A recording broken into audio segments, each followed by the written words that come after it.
Hello students. Okay, நாங்கள் இப்போ முதலாவது கொஸ்டினை பார்ப்போம். பி உபசக்தி மட்டத்தில் மட்டும் வலுவலு இலத்திரன்களை கொண்டிருக்கும் மூலகங்கள். எந்த ஒரு மூலகத்தை எடுத்தாலுமே அதுல வந்துட்டு பி உபசக்தி மட்டத்துல மட்டும் வலுவலு இலத்திரன்கள் வந்துட்டு இருக்கவே இல்லை. இப்போ எக்ஸாம்பிளுக்கு சோடியத்தை பாருங்க. சோடியம் வந்துட்டு 1s2 2s2 1s2 2s2 2p6 அதே மாதிரி 3s1. அதே மாதிரி அலுமினியத்தை பாருங்க.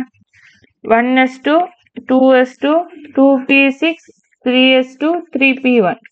இங்க பாத்தீங்கன்னு சொன்னா எஸ் சூப்பர் சக்தி, ஏதாவது எஸ் சூப்பர் சக்தி மட்டத்துல வந்து பாத்தீங்கன்னு சொன்னா வலுவத்திரங்கள் ஈக்கலாம். எஸ் சூப்பர் சக்தி மட்டத்துல மட்டும். ஆனா பீல வந்து மட்டும் வலுவத்திரங்கள் ஈக்கல. இப்போ வலிமையத்தை பாத்தீங்கன்னு சொன்னா வலுவத்திரங்கள்னு சொன்னா லா சக்தி மட்டத்துல ஈக்கிற இலத்திரங்கள். அப்ப எஸ்லையும் மீக்குது, பீலையும் மீக்குது. அப்ப பீல மட்டும் வலுவத்திரங்களை கொண்டு எந்த ஒரு மூலகமுமே இல்லை. அப்ப எத்தனாவது ஆன்சர்? 5வது ஆன்சர். ஓகே, அடுத்த 2வது கொஸ்டினை பார்ப்போம். தலைமை சக்தி சொட்டன் எண் சமன் தலைமை சக்தி சொட்டன் எண் சமன் 4ஆக காணப்படும் ஒரு பிரதான சக்தி மட்டத்தில், அதாவது எண் சமன் 4 பிரதான சக்தி மட்டம், அதாவது எண் சமன் 4 ஆகிக்கிற சந்தர்ப்பம். எண் சமன் 4 எண் சமன் 4 என்று சொன்னா என்ன நீக்கும்? 4s ஈக்கும், 4p ஈக்கும், அதே மாதிரி 4d ஈக்கும், அதே மாதிரி 4f ஈக்கும். ஓகே தானே? 4s மேக்ஸிமம் 2 இலத்திரங்கள் ஈக்கலாம், இதுல 6 இலத்திரங்கள் ஈக்கலாம், இதுல 10 இலத்திரங்கள் ஈக்கலாம், இது 14 இலத்திரங்கள் ஈக்கலாம். இதுல வந்துட்டு ஒரு ஆர்பிட்டல் ஈக்கும், இதுல வந்துட்டு 3 ஆர்பிட்டல் ஈக்கும், அதே மாதிரி இதுல வந்துட்டு 5 ஆர்பிட்டல் ஈக்கும். 1 2 3 4 5. அதே மாதிரி இதுல வந்துட்டு 7 ஆர்பிட்டல் ஈக்கும். 5 6 7 ஆர்பிட்டல் ஈக்கும். ஓகே தானே? சரி, இப்போ நாங்க கொஸ்டினை பார்ப்போம். இது வந்துட்டு எல் சமன் 0 சொல்லுவோம். இது வந்துட்டு 4p p ஆர்பிட்டல்கள் வந்துட்டு எல் சமன் 1 சொல்லுவோம். இது வந்துட்டு எல் சமன் 2, இது வந்துட்டு எல் சமன் 3 சொல்லுவோம். ஓகே, இப்போ நாங்க கொஸ்டினை பார்ப்போம். 4 பிரதான சக்தி மட்டத்தில் SPDF உபசக்தி மட்டங்கள் உண்டு. ஓகே, 4 என்று சொல்ற பிரதான சக்தி மட்டம். பிரதான சக்தி மட்டத்தில் இருக்கிற உபசக்தி மட்டங்கள் வந்துட்டு எஸ்ஸும் பியும் டியும் எஃப்பும். ஓகே, முதலாவது கூற்று சரி. 2வது கூற்று, 4ஆம் பிரதான சக்தி மட்டத்தில் 32 இலத்திரன்கள் வரை நிரப்பப்படலாம். ஓகே, இப்ப பாத்தீங்கன்னு சொன்னா இதுல வந்துட்டு 2 நிரப்பப்படையிடும், இதுல வந்துட்டு 2, இதுல 2, இதுல 2. இதுல பாத்தீங்கன்னு சொன்னா மொத்தம் வந்துட்டு ஒரு ஒரு உபசக்தி ஒரு ஆர்பிட்டல்ஸ் தண்ணிக்கு ஆகவே 2 இலத்திரன் நிறுத்தப்படையிடும். இதுல வந்துட்டு 3 ஈக்கிட்டு ஆகவே 6 இலத்திரன், இதுல வந்துட்டு 5 ஈக்கிது ஆகவே 10 இலத்திரன்கள், இதுல வந்துட்டு 7 ஈக்கிது ஆகவே 14 இலத்திரன்கள். கூட்டினா பாருங்க 24 30 32. சரிதானே? 32 இலத்திரன்கள் வரை நிரப்பப்படலாம். ஓகே, இப்படி மேக்சிமம் ஒரு பிரதான சக்தி மட்டத்துல எத்தனை இலத்திரன்கள் நிரப்பப்படலாம்ன்றதுக்கு நாங்க ஒரு சமன்பாடு வந்து தியரியில படிச்சிருப்பீங்க. 2n²ன்னு சொல்லி 2 சமன்பாடு படிச்சிருப்பீங்க. n²ன்றது ஒன்றும் 2n² சரி உண்டு. n² சொன்னா என்னன்னு சொன்னா ஓபிட்டல்கள் எண்ணிக்கையை வந்துட்டு பாக்குறதுக்காக யூஸ் பண்ற சமன்பாடு வந்துட்டு n². இது வந்துட்டு ஓபிட்டல்கள் எண்ணிக்கை. 2n² வந்துட்டு மொத்த இலத்திரன்கள் எண்ணிக்கை. மொத்தம் எவ்வளவு இலத்திரன்கள் வந்துட்டு நிரப்பிடும் இந்த 4ஆம் பிரதான சக்தி மட்டத்துல மொத்தம் எத்தனை ஓபிட்டல் சரி பார்க்கணும்னு சொன்னா நாங்க n² சரி சமன்பாடு யூஸ் பண்ணணும். அதே மாதிரி மொத்தம் 4ஆம் பிரதான சக்தி மட்டத்துல வந்துட்டு மொத்தம் எத்தனை இலத்திரன்கள் வரை நிரப்பப்படலாம்னு கேட்டா 2n². இப்ப n² சரி பார்த்தா 4 வர்க்கம் வந்துட்டு 16 தானே. அப்ப 16 ஓபிட்டல் சீக்கணும். பாருங்க, இது ஒரு ஓபிட்டல் சீக்குது, இதுல 2 3 4 5 6 7 8 9 10 11 12 13 14 15 16. சரிதானே? 16 ஓபிட்டல்கள் இருக்குது. அதே மாதிரி 2n² சொன்னா மொத்தம் 32, 16 ஓபிட்டல்ஸ் இருந்து அதுல 2 மடங்கு தானே மொத்த இலத்திரங்கள் ஆயிக்கும். இந்த ஒரு ஓபிட்டல மேக்சிமம் 2 இலத்திரங்கள் நிரப்பப்படையும். அப்ப அதுல 2 மடங்காக தானே ஈக்கணும். அதாவது நாங்க n² வந்து 2 பெருக்கின மாதிரி சமன்பாடு போட்டிடும் 2n². சரி, ஓகே தானே? அப்ப 2வது 4ஆம் பிரதான சக்தி மட்டத்தில் 32 இலத்திரன்கள் வரை நிரப்பப்படலாம் என்றது சரி. 3வது பாருங்க, 4ஆம் பிரதான சக்தி மட்டத்தில் 16 ஒழுக்குகள் வரை காணப்படலாம். சரிதானே? மொத்தம் எத்தனை ஒழுக்குகள்? 16 ஒழுக்குகள் காணப்படையும். அடுத்தது என்னன்னு சொன்னா திசைவி சக்தி சொட்டன் எல்லாரும் எடுக்கக்கூடிய பெருமானம் 1 2 3 மட்டும் ஆகும். நாளை கெட் பண்ணுங்க, அது டைப்பிங் மிஸ்டேக் உண்டு. திசைவி சக்தி சொட்டன் எல்லாரும் எடுக்கக்கூடிய பெருமானங்கள் 1 2 3 மட்டும் ஆகும். சரிதானே? இது வந்துட்டு 0 L1 L2 L3. ஓகே, அப்ப 1 2 3 சொல்லி எடுக்கலாம். அவை 4வதும் சரி. அப்ப 5வது மேலே தரப்பட்ட கூற்றுகள் யாவும் சரியானவை. அப்ப எத்தனாவது ஆன்சர் வரணும்? 5வது ஆன்சர். நோட் பண்ணிக்கோங்க.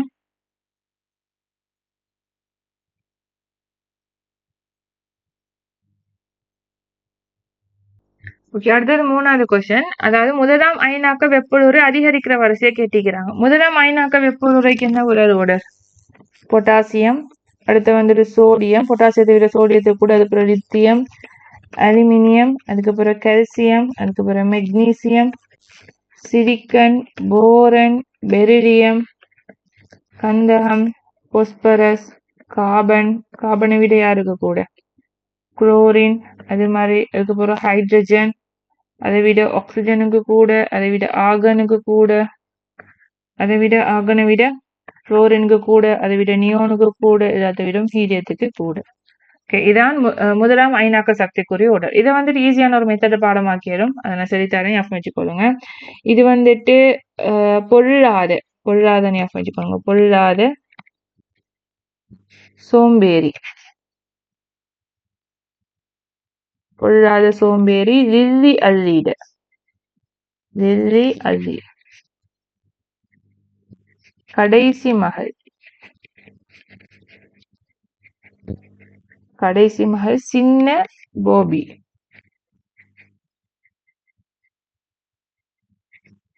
சின்ன போபி. சென்ட் பீட்டர், சென்ட் பீட்டர் காலேஜ்ல கிளாஸ் வந்துட்டு சிஎதுக்கு வந்துட்டு கிளாஸ் ஞாபகம், கிளாஸ் ஹானர், ஹானர்ன்றதுக்கு இதை எப்படி ஆஃப் வச்சுக்கோங்க, ஹானர். ஃபேஸ்புக்ல இருந்து நீங்கினால் ஹிந்தி சிரிச்சாங்க எல்லாரும். ஓகே, ஆஃப் வச்சுக்கோங்க. அதாவது பொல்லாத சோம்பேறி லில்லி அல்லிட கடைசி மகள் சின்ன போபி, சென்ட் பீட்டர் காலேஜ்ல கிளாஸ் ஹானர ஃபேஸ்புக்ல இருந்து நீங்கினால் எல்லாரும் ஹிந்தி சிரிச்சாங்க. அப்ப இதான் வந்துட்டு முதலாம் அயனாக்க சக்திக்குரிய ஆர்டர். அப்ப இதுல பாத்தீங்கன்னு சொன்னா இதுல வந்துட்டு போரன் யார் யாரை தந்திக்கிறாங்க? போரன் தந்திக்கிறாங்க. அடுத்து வந்துட்டு நைட்ரஜன் தந்திக்கிறாங்க.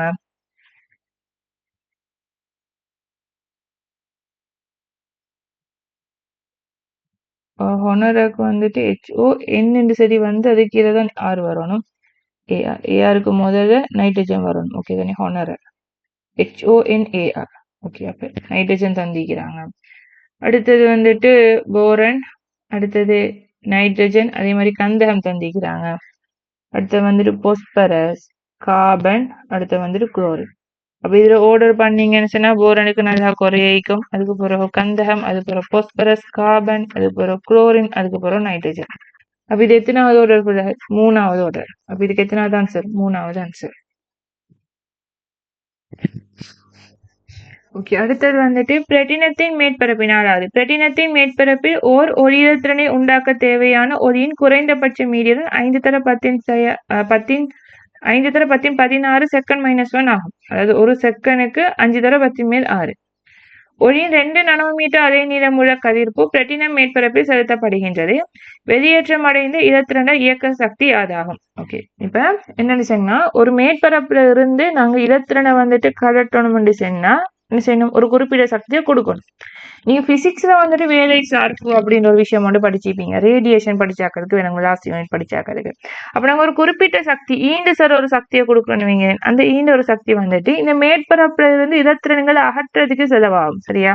மிச்ச சக்தி தான் வந்துட்டு இலத்திரன்கள் அகற்றதுக்கு எக்ஸ் சில சக்தி செலவாகுதுன்னு வைங்க. மிச்ச சக்தி தான், சக்தி இழப்பு எதுவும் இதுதான் நாங்கள் கருதி நம்ம சொன்னா மிச்ச சக்தி தான் இயக்க சக்தியாக வந்துட்டு வெளியேறும். ஆகவே இயக்க சக்தி E-X ஆக இருக்கும். அப்ப நாங்க ஒரு போட்டோனுக்கு ஒரு சக்தியை கொடுக்குறோம்னு சொன்னா மேற்பரப்பிலிருந்து வெளியாகிறதுக்கு கொஞ்சம் சக்தி செலவாகும், மிச்ச சக்தி தான் அதுல இயக்க சக்தியாக இருக்கும். மேற்பரப்பிலிருந்து அந்த இலத்திரனை கலட்டுறதுக்கு குறிப்பிட்ட சக்தி ஒன்று தேவை. வேற சார்ஜ் ஒரு விஷயம் ரேடியேஷன் படிச்சாக்கிறதுக்கு விளங்கிக்கும்.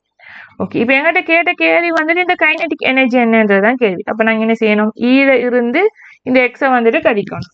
அப்ப ஈன்னு சொன்னா மொத்தம் ஒரு போட்டோண்ட சக்தி, ஒரு போட்டோண்ட சக்தி என்று சொல்லிட்டு E = HF.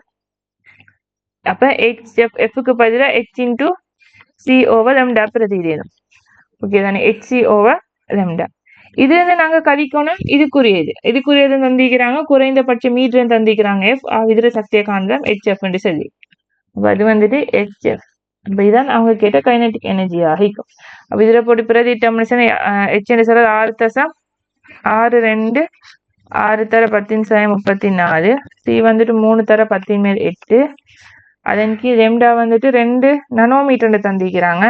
அப்ப இதை மீட்டருக்கு மாத்தணும். அவை 2 தர 10 சாயம் 9 மைனஸ் ஹெச் வந்துட்டு 6.626 தர 10 சாயம் 34. எஃப் வந்துட்டு 5 தர 10 6. இது சுருக்கி கண்டிங்கன்னு சொன்னா ஆன்சர் வரும். இது சுருக்கி கண்டிங்கன்னு சொன்னா 6 தசை 2 6 தர 10 சாயம் 17 ஜூன் வரும். அப்ப எத்தனாவது ஆன்சர்? முதலாவது ஆன்சர். இங்க நல்லா ஞாபகம் வச்சுக்கோங்க. எங்கிட்ட கேட்ட கேள்வி வந்துட்டு கைனடிக் எனர்ஜி. அப்ப நாங்க என்ன செய்யணும்? மொத்த சக்தியில இருந்து என்ன செய்யும்? அந்த குறைந்தபட்ச சக்தியை கழிக்கணும். குறைந்தபட்ச சக்தியை காண்றதுக்கு, அதாவது அந்த இடத்துல அகற்றுறதுக்கு தேவையான சக்திக்கு தான் குறைந்தபட்சம் மீட்டர் தந்திக்கிறாங்க. இது ரேடியேஷன்ல வந்துட்டு பிசிக்ஸ் ரேடியேஷன் படிக்கிட்டு இன்னும் நல்லா கிளியரா விளங்கும். ஓகே தான். இதுக்கு எத்தனாவது ஆன்சர்? முதலாவது ஆன்சர். ஓகே, அடுத்தது 5வது கொஸ்டின். அணுக்கள் இயல்பு தொடர்பா பின்வரும் கூற்றுக்களுள் சரியானது. முதலாவது, K+ன் அயனாறு Na+ன் அயன் ஆரையை விட சிறியது. இப்ப சோடியம் பொட்டாசியத்தை பாத்தீங்கன்னா ஒரே கூட்டம் தானே சோடியம் பொட்டாசியம். அப்ப கூட்டத்தின் வழியா கீழ் நோக்கி போற டைம்ல வந்துட்டு ஆறக்கூடும் தானே, சக்தி மட்டங்கள் எண்ணிக்கை அதிகரிக்கிறதால சோடியத்தை விட பொட்டாசியத்துல ஆற கூடுதலாகிக்கும். அதே மாதிரிதான் அயனுக்கும் Na+ஆரை விட K+ஆரை வந்துட்டு கூடுதலாகிக்கும். அப்ப இங்க என்ன சொல்லிக்கிறாங்க? K+ன் அயனாறு Na+ன் அயனாரையை விட சிறியது.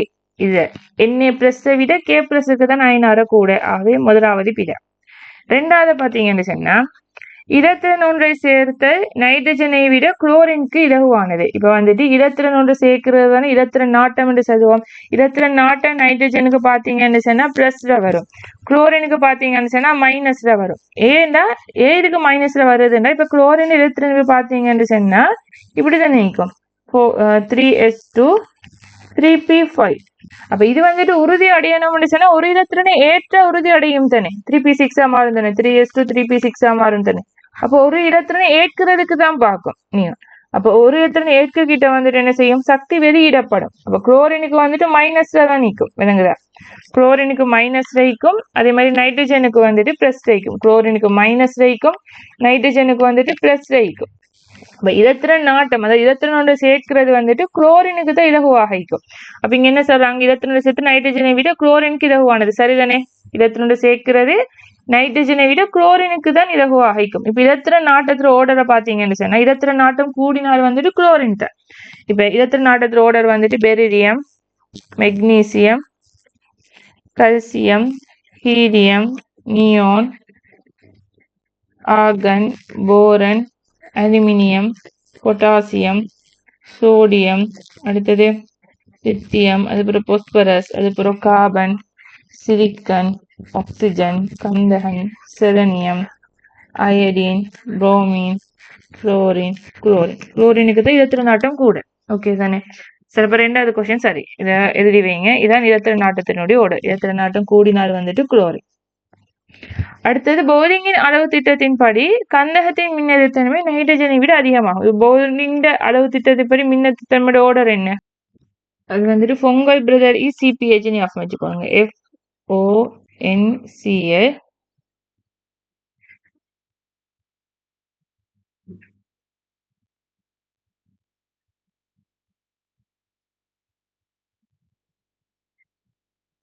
ஓகே, இதான் மின்னழுத்தன்மையோட ஃபொங்கல் பிரதர் இஸ் CpH ஞாபகம் வச்சுக்கோங்க. அதாவது ஃபொங்கல் பிரதர் இவர்த்த மட்டும் கொஞ்சம் டிஃபரெண்ட் ஆகும். ஓகே, அப்ப இதுல வந்துட்டு என்ன, கந்தகத்துக்கும் நைட்ரஜனும், கந்தகம் இங்க இருக்குது, நைட்ரஜன் இங்க இருக்குது. அப்ப யாருக்கு கூட? கந்தகத்தை விட நைட்ரஜனுக்கு தான் மின்னத்தன்மை கூட. அப்ப பவுலிங்கின் அளவு திட்டத்தின்படி கந்தகத்தின் மின்னழுத்தன்மை நைட்ரஜனை விட அதிகம் சொல்றது பிழை. யாருக்கு கூட? நைட்ரஜனுக்கு தான் கூட. இங்க மாறி செதிக்கிறாங்க. அப்ப இது பிழை.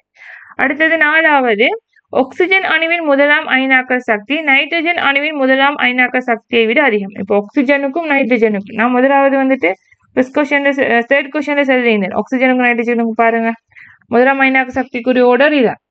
இங்க ஆக்சிஜன் நீக்குது, இங்க நைட்ரஜன் நீக்குது. ஆக்சிஜனுக்கு கூட நைட்ரஜனுக்கு கூட, நைட்ரஜனுக்கு தான் முதலாம் அயனாக்க சக்தி கூட. அப்ப நைட்ரஜனுக்கு தான் கூட. இங்க என்ன சொல்றாங்க? ஆக்சிஜன் முதலாம் அயனாக்க சக்தி நைட்ரஜன் முதலாம் அயனாக்க சக்தியை விட அதிகமாத்தி செலுக்கிறாங்க. அப்ப 4வது பிழை. அடுத்து 5வது பாத்தீங்கன்னு சொன்னா, O2 மைனஸின் அயனாறு N3 மைனஸை விட அதிகமாகும். இப்ப O2 மைனஸ், இப்ப N3 மைனஸ், அதே மாதிரி O2 மைனஸ் F மைனஸ் இது மூணுக்குமே வந்துட்டு இலத்திரன் நிலையமைப்பு சமனாக இருக்கும். ஆனா இப்ப நைட்ரஜன் ஆக்சிஜன் புளோரின் ஆவத்த நட்டவனையில போகும். இப்படி போகக்கிட்ட புரோத்தன் எண்ணிக்கை வந்துட்டு கூட்டிட்டு போகும். புரோத்தன் எண்ணிக்கை கூட கிட்ட ஆற குறையும் தானே கருக்க வச்சு காரணமாக. அப்ப N3 minus O2 minus F minus என்று சரி குறைஞ்சிட்டு போகும். ஆனா மூணு டைமே வந்துட்டு இலத்திரன் நிலையமைப்பு சமனாகத்தான் நீக்கும். ஆனாலும் அவங்களோட கருக்க வச்சு கூடுறதால ஏன்னா புரோத்தன் எண்ணிக்கை கூடக்கிற கருக்க வச்சு கூடும், அதனால வந்துட்டு குறைஞ்சிட்டு போகும். அப்ப இங்க O2 மைனஸின் அயனாறு N3 மைனஸை விட அதிகம் என்று சொல்றது இது N3 மைனஸுக்கு தான் அதிகமாக இருக்கும். அப்ப சரியான கூற்று தானே கேட்டிக்கிறாங்க. அப்ப இதுக்கு எத்தனாவது ஆன்சர்? 2வது ஆன்சர்.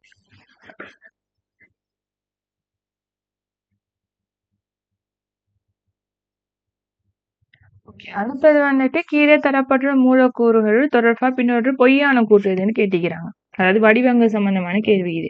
இப்ப நீங்க வடிவங்களை பாத்தீங்கன்னு சொன்னா ரெண்டு பாண்ட் இருந்துச்சுன்னு சொன்னா அது வந்துட்டு நாங்க நேர்கோடுன்னு சொல்லுவோம். இப்படித்தானே நேர்கோடு. அடுத்தது வந்துட்டு மொத்தம் 4 தழுகை அலகுகள் இருந்துச்சுன்னு சொன்னா அதை வந்துட்டு நாங்க நான்முகின்னு சொல்லுவோம். அதே மாதிரி மொத்தம் 3 தழுகை அலகுகள் 2 தழுகலைகள் இருந்தா வந்துட்டு நேர்கோடுன்னு சொல்லுவோம். அதே மாதிரி 3 தழுகை அலகுகள் இருந்துச்சுன்னு சொன்னா அது வந்துட்டு தல முக்கோணம்னு சொல்லுவோம். அதே மாதிரி 4 தழுகை அலகுகள் இருந்துச்சுன்னு சொன்னா அதை வந்துட்டு நான்முகின்னு சொல்லுவோம். தழுகை அலகுகளுக்குள்ள உலகள் சிங்கிள் பாண்டும் சிக்மா பிணைப்பும் வரும், தனிச்சோடியத்தன்மை ரெண்டையும் சேர்த்து தான் சொல்ல தழுகை அலகுகள் என்று சொல்லி. அப்ப இந்த 4 தழுகை அலகுகள் இந்த நான்முகின்னு சொல்லுவோம். இந்த நான்முகிக்குள்ள வந்துட்டு 2 வடிவம் வரும். என்னென்ன? ஒன்று வந்துட்டு கோண வடிவம், அடுத்து வந்துட்டு முக்கோண கும்பகம். அதாவது 3 சிக்மா பிணைப்பும் ஒரு தனிச்சோடி மீதிச்சுன்னு அதை சொல்ல முக்கோண கும்பகம் என்று. முக்கோண கும்பகம் அல்லது கும்பகம். இது சொன்னா 2 சிக்மா பிணைப்புகளும் 2 தனிச்சோடியும் இருந்துச்சுன்னு சொன்னா அது வந்துட்டு கோண வடிவம் சொல்லுவோம். இந்த வடிவம் கோண வடிவம். ஓகே தானே. அதே மாதிரி 5 தழுகை அலகுகள் இருந்துச்சுன்னு சொன்னா 5 தழுகை அலகுகள் இருந்தா அது என்ன சொல்றேன்? முக்கோண இருகூம்பகம். கேத்திர கணித வடிவம் முக்கோண இருகூம்பகம்.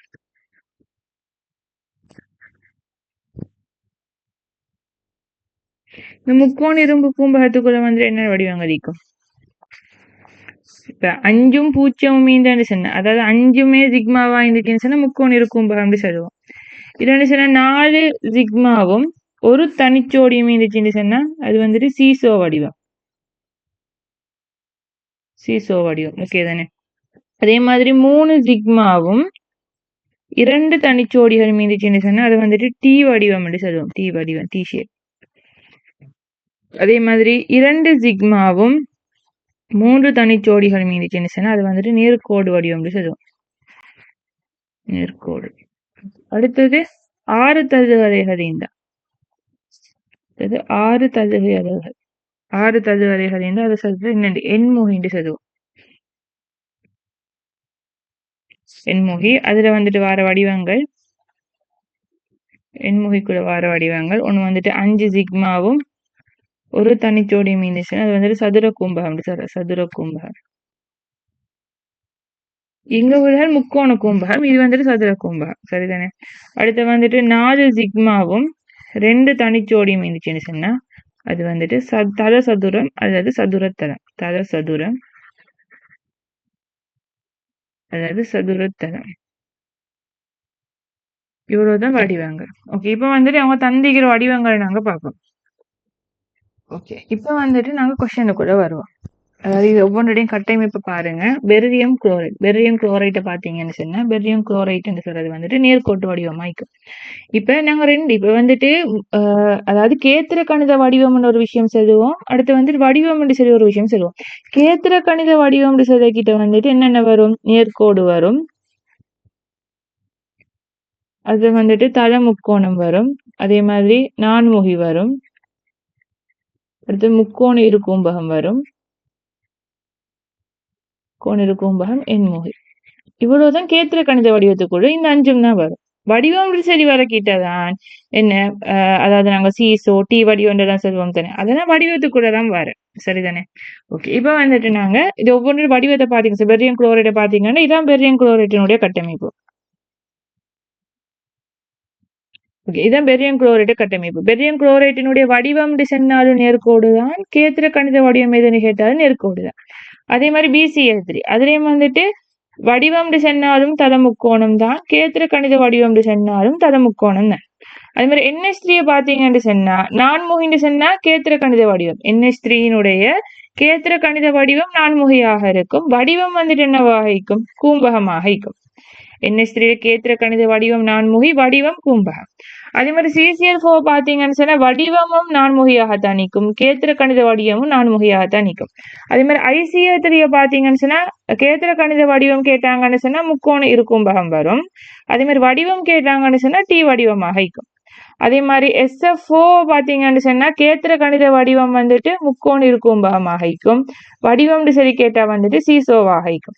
அதே மாதிரி XCF4 பாத்தீங்கன்னு சொன்னா கேத்திர கணித வடிவம் எண்முகியாக இருக்கும். வடிவம் தரசதுரமாக இருக்கும்.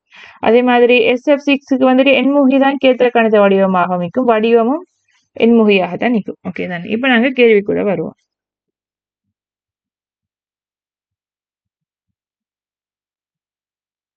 முதலாவது, எல்லா மூலக்கூறுகளும் வெவ்வேறு வடிவங்களை கொண்டுள்ளன. சரிதானே? ஒவ்வொன்றும் ஒவ்வொரு வடிவத்தில் இருக்குது. இது நேர்கோடு, இது தத முக்கோணம், இது கூம்பகம், இது நான்முகி, இது T வடிவம், இது வந்துட்டு சீசோ வடிவம், இது வந்துட்டு தல சதுரம், இது வந்துட்டு எண்முகி. அப்ப ஒவ்வொன்றும் ஒவ்வொரு வடிவங்களை கொண்டிருக்குது. சரிதானே? ஓகே. அடுத்த ரெண்டாவது, எல்லா மூலக்கூறுகளும் முனைவு பங்கீட்டு பிணைப்புகளை கொண்டுள்ளன. முனைவு பங்கீட்டு பிணைப்புன்னு சொன்னா என்னன்னு சொன்னா அந்த பிணைப்புகளை வந்துட்டு மின்னத்தன்மை வித்தியாசம் ஈக்கணும். இப்ப எல்லா பிணைப்புக்கும் வந்துட்டு மின்னத்தன்மை வேறுபாடு ஈக்குதானே. அப்ப எல்லா பிணைப்புகளுமே வந்துட்டு முனைவு பங்கீட்டு பிணைப்புகள் தான். ஆகவே ரெண்டாவதும் சரி. மூணாவது, தரப்பட்டுள்ள மூலக்கூறுகளில் 5 வகையான இலத்திரன் சோடி கேத்திர கணிதம் உண்டு. என்னென்ன 5 வகையும்? நேர்கோடு ஈக்குது, அதே மாதிரி தல முக்கோணம் ஈக்குது, அதே மாதிரி நான்முகி ஈக்குது, அதே மாதிரி முக்கோண இருக்கூம்பகம், அடுத்தது எண்முகி. இப்படி 5 வகையான இலத்திரன் சோடி கேத்திர கணித வடிவம் உடையது. சரி. அடுத்தது, எல்லா மூலக்கூறுகளும் அட்டமை விதிக்கு கீழ்ப்படுகின்றன. அட்டமை விதின்னு சொன்னா என்னன்னு சொன்னா மையானோ சுத்தி 8 இலத்திரங்கள் ஈக்கணும். அதான் சொல்ல அட்டமை விதி. அப்ப இங்க பாத்தீங்கன்னு சொன்னா பெர்லியத்துக்கு 2 இலத்திரன்கள் தான் நீக்குது. இங்க பாத்தீங்கன்னு சொன்னா 3 இலத்திரன் நிக்குது போரனுக்கு. இங்க பாத்தீங்கன்னு சொன்னா இது வந்துட்டு 2 4 6 8. இது ஓகே. அதே மாதிரி CCl4க்கும் 8 ஈக்குது. இங்க பாத்தீங்கன்னு சொன்னா 10 ஈக்கும். 2 4 6 8 10 ஈக்குது. இங்கேயும் பாருங்க 2 4 6 8 10 ஈக்குது. இங்க வந்துட்டு 2 4 6 8 10 12 ஈக்குது. இங்க வந்துட்டு இங்கேயும் 12 ஈக்குது. அப்ப அட்டமை கேத்திர கணித மடி வந்துட்டு யார் யாருக்கு மட்டும் பொருந்தும்? அமோனியாக்கும் CCl4க்கும் மட்டும்தான் பொருந்தும். யாருக்கு? அமோனியா NH3க்கும் CCl4 இது ரெண்டு மட்டும்தான் அட்டமை விதிக்கு கீழ்ப்படுகிற. மற்றதெல்லாம் அட்டமை விதிக்கு கீழ்ப்படுகிறது. அப்ப 4வது பிழை. எல்லாமே அட்டமை விதிக்கு கீழ்ப்படுகிற என்று செய்கிறாங்க. பிழை. அமோனியாவும் CCl4 மட்டும்தான் அவங்க தந்தத்துக்குள்ள அட்டமை விதிக்கு கீழ்ப்படியும். ஓகே. அடுத்தது, 4 மூலக்கூறுகள் மாத்திரம் மத்திய அணுக்களில் தனிச்சோடி இலத்திரன்களை கொண்டுள்ளன. யார் யாரு? NH3 மத்தியில வந்துட்டு தனிச்சோடி இலத்திரன் நிற்கும். அதே மாதிரி ICl3க்கும் பாருங்க மத்தியில தனிச்சோடி இலத்திரன் நிற்கும். அதே மாதிரி SF4க்கும் மத்தியில தனிச்சோடி இலத்திரன் நிற்கும். XCF4க்கும் தனிச்சோடி நிற்கும். அத்தாக்குது கடவுள் இது. அப்ப 4 மூலக்கூறுகள் இந்த மத்திய அணுக்கள் தனிச்சோடி இலத்திரன்களை கொண்டிருக்கும் சொல்றது சரி. அப்ப பிரியான கூட்டுத்தனை கேட்டிருக்கிறாங்க. அப்ப எத்தனாவது ஆன்சர்? 4வது ஆன்சர்.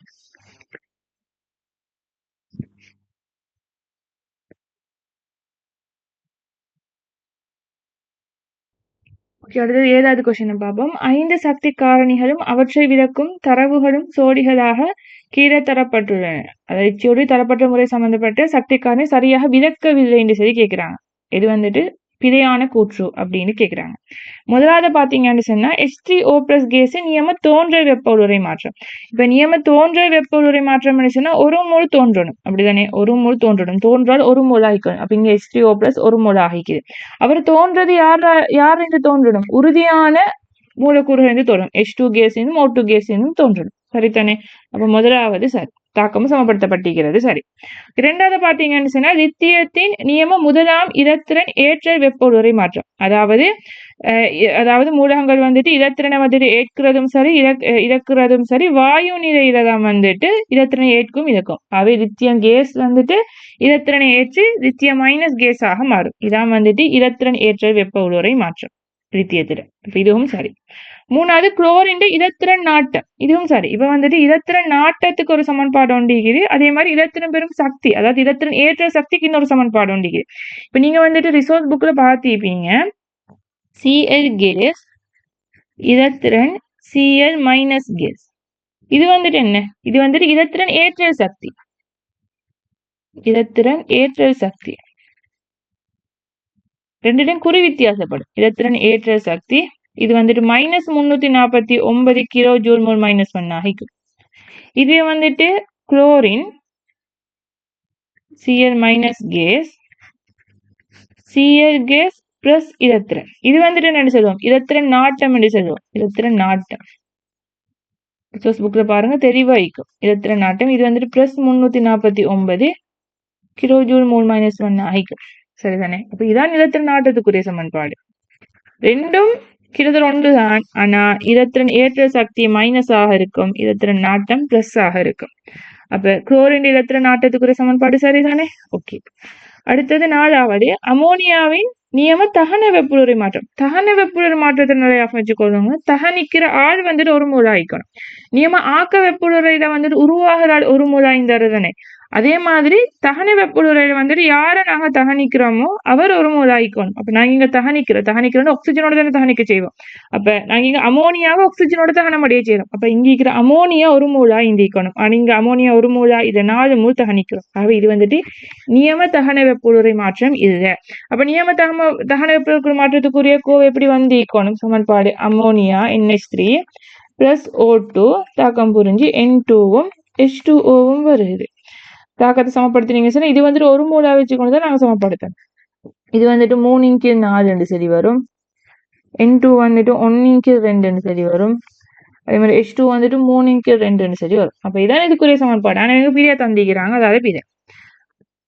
அடுத்தது AgCl. AgCl சொல்றது வந்துட்டு ஒரு அயன் சேர்வை. அதுல நியம சாலக பிரிகை வெப்புளுரை மாற்றம். அதாவது சாலக பிரிகை வெப்புளுரை மாற்றம் சொன்னா என்ன? அயன் சேர்வை ஒன்று வந்துட்டு பிரிஞ்சு வாயுநிலை அயன்களை உருவாக்கணும். அப்ப AgCl சொல்ற அயன் சேர்வை பிரிஞ்சு வாயுநிலை இருக்கிற அயன்களை உருவாக்குது. சரிதானே? ஆகவே 5வதும் சரி.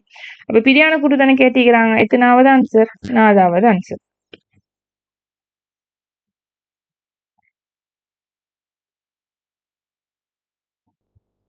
அடுத்தது வந்துட்டு 8வது கொஸ்டின். கத்தோட்டு கதிர் நேர்கதிர் பற்றி பின்வரும் கூற்றுக்குள் எதியவை உண்மையானது உண்மையானவை. முதலாவது வெவ்வேறு மூல நேர்கதிர்களுக்கும் அவற்றின் மின்னேற்றம் மாறாது. மின்னேற்றம் மாறாது, ஏற்றம் பிளஸ் ஒன்றுதான். ஆகவே நெற்கதிரோட ஏற்றம் +1 தான். ஆகவே மின்னேற்றம் மாறாதுன்றது சரி. 2வது குளோரின் 2க்கும் மேற்பட்ட வகையான நேர்கதிர்களை தோற்றுவிக்கும். இப்ப குளோரின் சமதானிகன்னு சொன்னா குளோரின் 35 இருக்குது, குளோரின் 37 இருக்குது. ஆகவே 35 பிளஸ் உருவாகலாம், 37 பிளஸ் உருவாகலாம். 2 சொன்னா Cl2 பிளஸ் இதுவும் உருவாகலாம். 2 சொன்னா Cl2 37 பிளஸ். அப்ப இப்படி உருவாகிடும். 2 சொன்னா இப்படியும் ஒன்று உருவாகலாம்.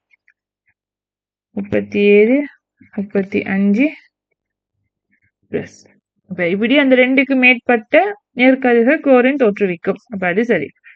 அடுத்தது சி கூற்று வந்துட்டு கத்தோட்டு கதிர் துணிக்கைகளின் திணிவு வெவ்வேறு மூல அணுக்களுக்கும் மாறாது காணப்படும். இப்ப கத்தோட்டு கதிர்களுக்கு வந்துட்டு ஈங்கிடம் விகிதம் வந்துட்டு மாறுதானே, ஏற்றம் உண்டாகிக்கும். ஆகவே திணிவு வந்துட்டு மாறாமைக்கும்ன்றது சரி. கத்தோட்டு கதிர்களுக்கு ஈங்கிடம் விகிதம் மாறாது. ஆனா நேர்கதிர்களுக்கு வந்துட்டு ஈங்கிடம் விகிதம் வந்துட்டு மாறுபடும். அப்படி வாயுக்கு வாயு வித்தியாசப்படும். அடுத்து நேர்கதிர்கள் மின்காந்த கதிர்கள். இப்ப நேர்கதிர்கள் வந்துட்டு மின்காந்த கதிர்ப்புகள் அல்ல. ஆகவே ABC எத்தனாவது ஆன்சர்? 5வது ஆன்சர். அடுத்தது பின்வரும் சோடிகளில் மைய அணுவை சூழ வேறுபட்ட இலத்திரன் சோடி கேத்திர கணிதத்தினை உடைய சோடி, அதே மாதிரி சோடிகள். அதுல ஏ பாத்தீங்கன்னு சொன்னா SO3 வந்துட்டு இப்படி தண்ணிக்கும். SO3 என்ன வடிவம்? தல முக்கோணம். அதே மாதிரி XeO2 F2 பாத்தீங்கன்னு சொன்னா Xe F2 Xe F2.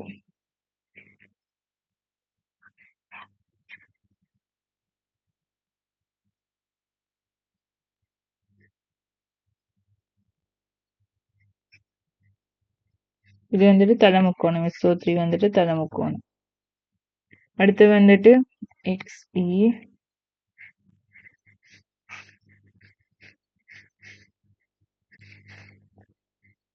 இது வந்துட்டு என்ன வடிவம்? XeO2F2 வந்துட்டு என்ன வடிவம்? முக்கோண இருக்கூம்பு. இப்ப வேறுபட்ட வடிவங்கள் வேறுபட்ட எத்தனை சோடிக்கேற்ற கணிதத்தை கொண்டாக்கள். இது வந்துட்டு தத முக்கோணம், இது முக்கோண இருக்கூம்பு. அப்ப ஏ சாரி தானே. பிஏ பாருங்க PCl6 அடுத்து வந்துட்டு XeO4 PCl6 சொன்னா Cl இது என்ன வடிவம்? எண்முகி வடிவம். அதே மாதிரி வந்துட்டு XeO4 சொன்னா நான்முகி. அப்ப இதுவும் வந்துட்டு வேறுபட்டு எத்தனை சொல்லிக்கேற்ற கணித வடிவம் தானே. அப்ப அதுவும் சரி. அடுத்து வந்து XeO4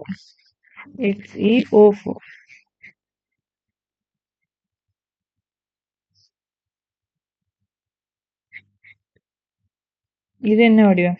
எண்முகி வடிவம். அடுத்து வந்து H3O+.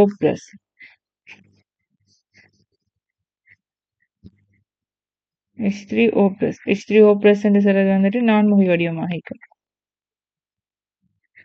அப்ப இதுவும் வேறுபட்ட வடிவம். அதே மாதிரி XeFO பாத்தீங்கன்னு சொன்னா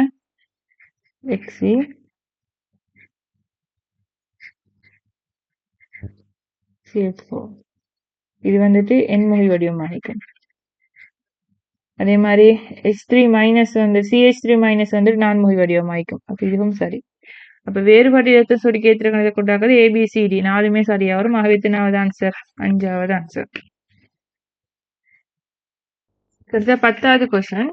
எங்களுக்கு கட்டமைப்பு தந்திக்கிறாங்க. CO வந்துட்டு O2- தாக்கம் புரிஞ்சு CO3 2- வர மாதிரி. இன்னும் மாற்றம் தொடர்பான பின்னணி கூற்றுக்கள் எவை சரியானவை. ஏ கூற்று உருவாகும் விளைவு CO3 2- 3 CO பிணைப்புகளும் ஒன்றுக்கொன்று சமனாக இருப்பதுடன் அவற்றுக்கு இடைப்பட்ட கோணம் 120 பாகை ஆகும். இப்ப CO3 2- மாத்திக்கன்னு சொன்னா இது 3 CO பிணைப்புகளுமே பரிவடைய போகுது. அப்ப பரிவால வந்துட்டு 3 CO3- பிணைப்புகளும் சமனாகிக்கும். ஆனா HCO3- பாத்தீங்கன்னு சொன்னா இங்க இருக்கிற CO3 2- 3 CO3 2- வந்துட்டு இதுல வந்துட்டு 3 CO பிணைப்புகளும் சமன் இல்லை. 2 CO பிணைப்புகள் தான் சமனாகிக்கும். ஆனா CO3 2- வந்துட்டு 3மே பரிவுரையிடுபட்டதால 3 CO பிணைப்புகளுமே பரிவுரையிடுபட்டதால 3 CO பிணைப்புட இதுவுமே சமனாகிக்கும். அது சரி. அதே மாதிரி இது வந்துட்டு தல முக்கோணம். ஆகவே இவற்றுக்கு ஒவ்வொரு CO பிணைப்புகளுக்கும் இடைப்பட்ட கோணம் 120 ஆகிக்கும். அதுவும் சரி. அப்ப ஏ கூற்று சரி. பி கூற்று வந்துட்டு கார்பன் அணுவின் ஒட்சியேற்ற நிலை மாற்றம் அடைகின்றது. இங்க பாத்தீங்கன்னு சொன்னா +4 ஒட்சியேற்ற என்கிறது. அதே மாதிரி இங்கேயும் +4 ஒட்சியேற்ற என்கிறது. ஆகவே ஒட்சியேற்றன் மாறுதா? இல்ல, ஒட்சியேற்றன் மாறாது. இப்ப ஒட்சியேற்றன் பார்க்கக்கிட்ட ஒவ்வொரு பொண்டுக்கும் பாருங்க உலக யாருக்கு மின்னத்தன்மை கூட ஆக்சிஜனுக்கு கூட அது கூடினாருக்கு -1 போகும், இவருக்கு +1 போகும். அப்படி இதால இந்த பொண்டால +1 இந்த பொண்டால +1 இந்த பொண்டால +1 இந்த பொண்டால +1 ஆகவே மொத்தம் +4. அது மாதிரி இங்கேயும் வந்துட்டு மொத்தம் +4. இங்க ஒட்சியேற்றன் மாறல. அடுத்து CO பிணைப்பு நீளம் வந்துட்டு அதிகரிக்கின்றது. இப்ப பிணைப்பு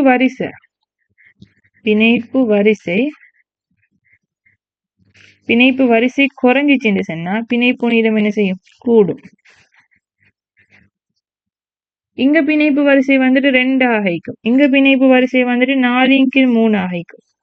ஓகே தானே. அதாவது 4 போன் அந்த 3 பேருக்கு பிரியுது. 4/3 ஆகிக்கும் பிணைப்பு வரிசை. அப்ப பிணைப்பு வரிசை குறையுது. ஆகவே பிணைப்பு நீளம் என்ன செய்யுது? அதிகரிக்குது. ஆகவே CO பிணைப்பு நீளம் அதிகரிக்குது என்று சொல்றது சரி. ஓகே தானே. CO பிணைப்பு நீளம் அதிகரிக்கும். ஓகே, அடுத்தது கார்பன் அணுவின் கலப்பு நிலை sp2 இலிருந்து sp3க்கு மாற்றம் அடைகின்றது. இது வந்துட்டு sp கலப்பு இருந்து sp2 கலப்புக்கு தான் மாறுது. அப்ப இங்க மாத்தி சரிக்கிறதால இது. அப்ப A, எத்தனாவது ஆன்சர்? 5வது ஆன்சர். ஓகே, அடுத்தது 11வது கூற்று கேள்வி. நைதரசனின் முதலாம் அயனாக்கல் சக்தியானது கார்பன் அதே மாதிரி ஆக்சிஜனினது முதலாம் அயனாக்கல் சக்தியிலும் பார்க்க உயர்வானது. இப்ப அயனாக்கல் சக்தியை பாத்தீங்கன்னா கிராஃப் ஒன்று கீறிப்பீங்க தானே. கிராஃப் ஒன்று கீறிப்பீங்க. இது வந்துட்டு லித்தியம், இது பெரிலியம், இது போரன், இது கார்பன், இது வந்துட்டு போரன், இது கார்பன், இது நைட்ரஜன், இது வந்துட்டு ஆக்சிஜன், இது வந்துட்டு புளோரின், இது வந்துட்டு நியோ.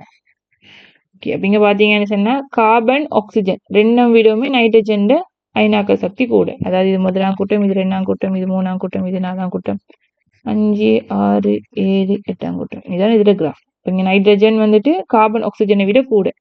அப்ப முதலாவது கூற்று சரிதானே. ரெண்டாவது கூற்று, நைட்ரஜன் அரை நிரம்பல் இரத்திர நிலையமைப்பானது S2 2s2 2p3. அதே மாதிரி கார்பன் வந்துட்டு 2s2 2p2 இரத்திர நிலையமைப்பு. Oxygen 2s2 2p4 இரத்திர நிலையமைப்பு என்பவற்றிலும் உறுதியானது. அதாவது என்ன சொல்ல வராங்க சார், நைட்ரஜனுக்கு வந்துட்டு இரத்திர நிலையமைப்பு வந்துட்டு 2s2 2p3.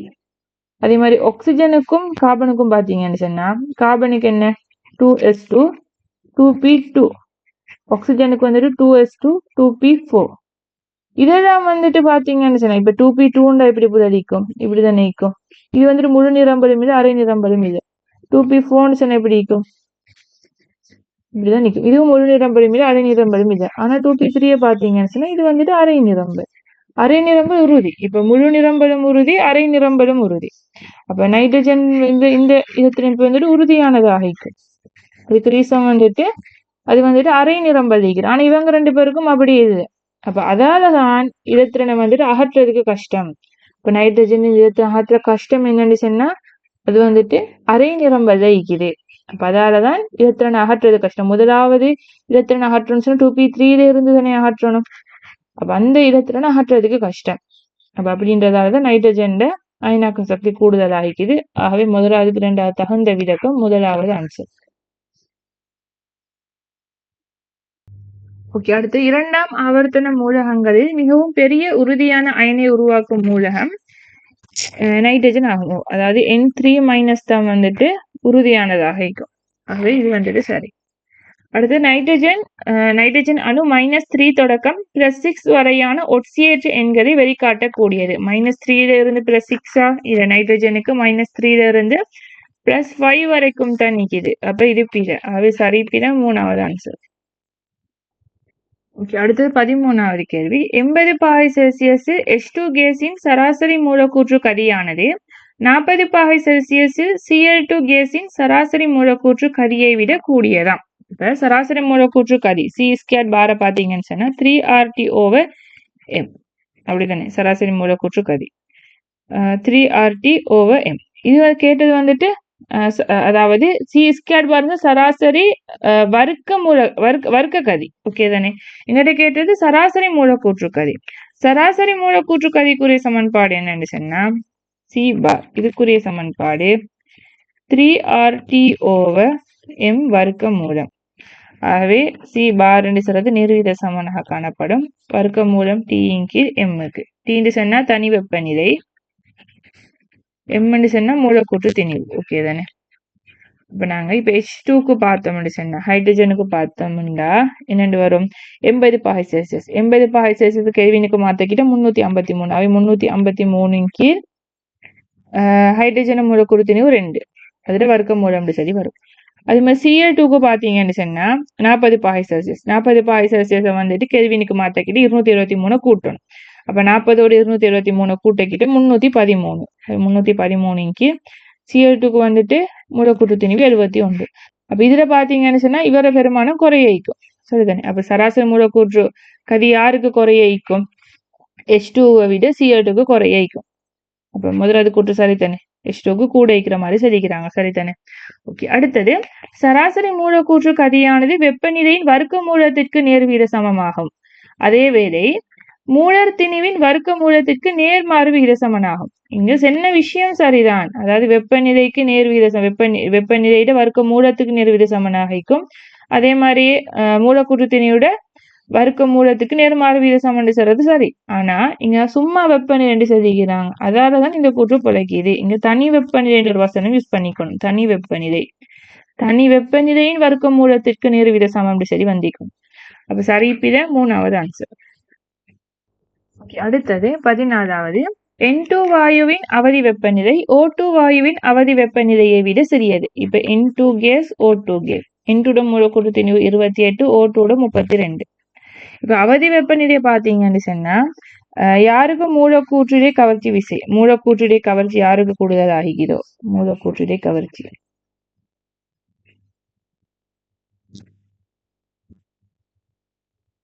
மூலக்கூற்றுடைய கவர்ச்சி கூடினாலுக்கு இலட்சிய நடத்தி குறைவாகிக்கும். தன் இலட்சிய நடத்தி குறைவாகிக்கும். அப்ப இலட்சிய நடத்தி யாருக்கு குறைவோ அவருக்கு தான் அவதி வெப்பநிலை கூடுதல் ஆகிக்கும். அதாவது மூலக்கூற்றுடைய கவர்ச்சி யாருக்கு கூடவோ அவருக்கு அவதி வெப்பநிலை கூட. அப்படிங்க மூலக்கூற்றுடைய கவர்ச்சி வந்துட்டு O2க்கு கூட, அப்ப அவருக்கு தான் அவதி வெப்பநிலையும் கூட. அப்ப என்ன சொல்ல வராங்க, N2வின் வாயுவின் அவதி வெப்பநிலை O2 வாயுவின் அவதி வெப்பநிலை விட சிறிது. சரிதானே, N2க்கு சிறுசு O2க்கு பெருசுன்ற மாதிரி சொல்றாங்க. சரிதானே, ஓகே.